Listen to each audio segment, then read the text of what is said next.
Hey! Juste après cette vidéo, n'oublie pas de faire un tour sur ma page Utip. Tu pourras y soutenir mon travail gratuitement en regardant quelques publicités. À chaque publicité regardée, la chaîne gagne 5 centimes. Si vous êtes des milliers à le faire, je pourrai vivre de ma passion. Sur ce, je te laisse et je te souhaite un bon visionnage. Tous les liens importants sont dans la description de la vidéo. D'ailleurs, on a ouvert un Discord récemment. Il existe en notre monde des livres qui ne doivent pas être lus.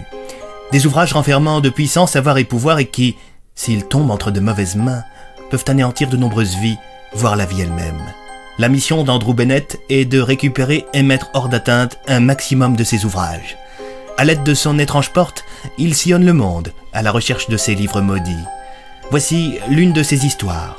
Elle s'intitule « Le vieil homme maudit ». Bienvenue dans Super Flame Story.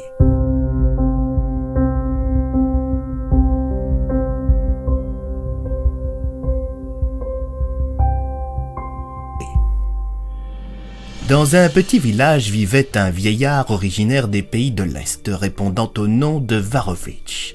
Le vieil homme dormait généralement dans la rue et était relativement bien apprécié des habitants. Il passait une majeure partie de ses journées à la terrasse du seul bar du village. Il ne buvait que de l'eau dans laquelle il versait une étrange mixture qu'il sortait d'une flasque qu'il avait toujours dans sa poche. Par une quelconque après-midi d'automne, Samuel, un des enfants du village, vint à la rencontre du vieil homme qui était assis comme à son habitude en face d'un verre d'eau. L'enfant se déplaçait en trottinette. « Bonjour Varovitch !» s'exclama Samuel. « Bonjour petit homme, comment vas-tu aujourd'hui ?» demanda le vieillard. « Je vais bien. »« Comme le disait mon père, reprit Varovitch, si tu vas bien, tout va bien. » L'enfant descendit de sa trottinette et s'approcha du vieillard. « Dis Varovitch !»« Oui, qu'y a-t-il, bonhomme ?» demanda le vieillard. « Il y a quoi dans la petite bouteille que tu as toujours dans ta poche ?»« Ce n'est pas une bouteille, mais une flasque, » précisa Varovitch. « Mon papa, il dit que c'est de l'alcool et que t'es une ivrogne. »« Pourquoi est-ce que je m'embêterais à verser de l'alcool dans de l'eau avant d'en boire ?» demanda le vieillard en versant quelques gouttes de son étrange mixture dans son verre d'eau. « Je sais pas, » répondit Samuel. « Tu diras à ton papa que ce n'est pas bien d'accuser sans savoir. » Sur ces mots, l'enfant reprit sa trottinette et, se conformant à la volonté de Varovitch, alla dire à son père que ce n'est pas bien d'accuser sans savoir. Cependant, Wallace, le père du jeune garçon, était d'un tempérament plutôt agressif. Il avait tendance à s'énerver facilement. Aussi, ce dernier prit plutôt mal la remarque de Varovitch. « Non mais de quel droit ce vieux débris s'amuse-t-il à donner des leçons à mon gamin ?» s'exclama le père de Samuel en mettant son manteau avec la ferme intention d'aller dire 2 mots à Varovitch. « Samuel, tu viens avec moi !» Père et fils se rendirent donc au seul bar du village. Varovitch n'avait pas bougé. « Et vous, le vieux clodo !» s'exclama Wallace en se dirigeant vers Varovitch tandis que son fils restait en retrait. « À qui vous adressez-vous de la sorte ?» demanda Varovitch. « De quel droit vous donnez des leçons à mon gosse ?»« Enfin, je ne suis pas professeur, pourquoi voulez-vous que je donne des leçons à votre fils ?» interrogea Varovitch en esquissant un sourire. « Ah, ça vous fait marrer, hein ? Se moquer des honnêtes gens tandis que vous vous bourrez la gueule à longueur de journée. Mais enfin, de quoi vous parlez ? Je vous parle de ça !» s'exclama le père de Samuel en s'emparant de la flasque du vieillard qui était posée sur la table. « Rendez-moi ça, ce n'est pas à vous !» ordonna Varovitch. « Ah, il veut sa gnôle, le vieil alcoolique !» répondit le père de Samuel en ouvrant la flasque. L'homme sentit l'étrange mixture. « Qu'est-ce qu'il pue, votre torboyau ? C'est pour ça que vous le diluez dans de la flotte ?»« Non, c'est pour faire parler les curieux, » reprit Varovitch. « Maintenant, rendez-moi ça !»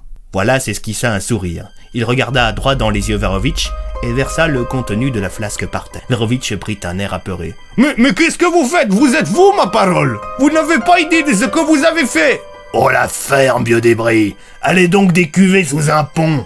répondit le père de Samuel en prenant son fils par la main avant de retourner chez lui. Varovitch était anéanti. La perte du contenu de sa flasque était pour lui un véritable drame. Dans un sentiment mélangeant peur et colère, le vieillard se leva.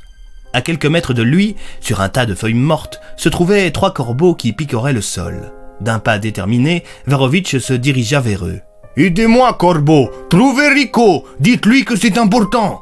Les corbeaux interrompirent leur dégustation de graines et regardèrent le vieil homme.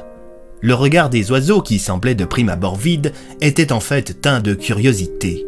Comment diable cet humain pouvait-il bien connaître le nom de leur congénère doté de la parole ? Les 3 corbeaux se mirent à croasser entre eux. « Ah, ah, ah, ah, ah !»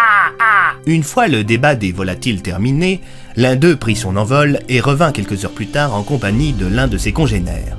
Ce congénère, c'était Rico le corbeau qui cause, ami intime de l'homme à l'étrange porte, j'ai nommé Andrew Bennett. Entre-temps, Varovitch était rentré dans le bar. Il buvait un café au chaud tout en faisant la discussion avec Eric, le barman. Tous deux avaient pour habitude de se tenir compagnie, l'établissement n'étant jamais fréquenté à cette heure-ci. Mais enfin, Varro, il ne faut pas te mettre dans cet état juste pour une flasque d'alcool, s'exclama maladroitement le barman en tentant de grossoler son client. Tu ne comprends pas, Eric. Cette flasque ne contenait pas de l'alcool, répondit le vieillard. La discussion fut interrompue par un petit bruit répétitif. Ce bruit, c'était celui du bec de Rico contre les carreaux de l'une des fenêtres du bar. Oh la sale bête, s'exclama Eric en s'emparant d'un balai avec la ferme intention de faire déguerpir l'animal.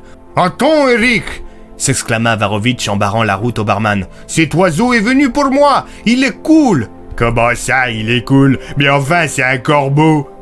Pas n'importe quel corbeau. Ouvre la fenêtre, tu verras. Eric hésita quelques instants, puis il finit par se décider à ouvrir la fenêtre. « Ah bah c'est pas trop tôt !» s'exclama l'animal en rentrant dans la pièce. « Ce corbeau, il parle ?» demanda Eric déboussolé.